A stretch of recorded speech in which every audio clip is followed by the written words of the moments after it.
Secretaria de Estado de Formação Política Profissional e Emprego harukatan trabalhador na Nulu recém ida atu serviço ia Coreia do Sul.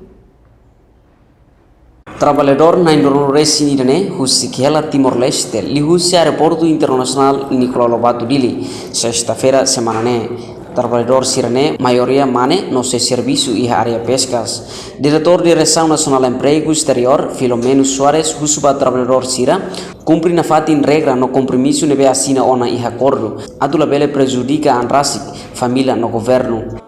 A minha mensagem na é sempre por Hanoi por coragem na fatin sira, nem na para quando lá está para que evita husi la bele afeta tanora Covid, né? Então a mim sempre orienta a tudo protocolo de saúde minha, a mim sempre sabe, você ser minha família, eu quero minha assina declaração, família ser lá bísica, ser família quieta, através da sua quieta. Depois você ser a halava vai isolamento, família lá bísica, depois o inverno sani valores ser hotel, o careta nebe magami decide ona para que careta nebe próprio, depois foto o hotel, vai querer né para tebela para ser a tebela Além de trabalhador José Ximenes de Carvalho hato obrigado no agradece ao governo lihusi se fobe ba esforço toma com de for prundade bele ba serviço filafali e a Coreia do Sul.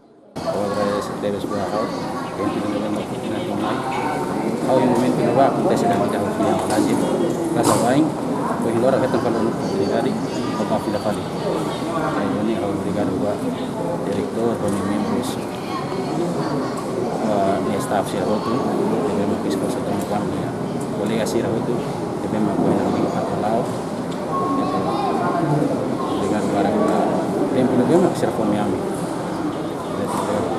Husi aeroporto internacional Nicolau Lobato Dili, li husi Kuala Lumpur no toba fatin dia tinu iha Incheon Coreia do Sul. Trabalhador sirene se cumpre karantina durante loron sanulu resinhat antes serviço. To fulan novembro tinan rihun rua ronulu resinida. Timoroan na in rihun tolu sanulu resin sira makase serviço iha Coreia do Sul. Reportagem Germandina Xavier, Televisão Timor Post.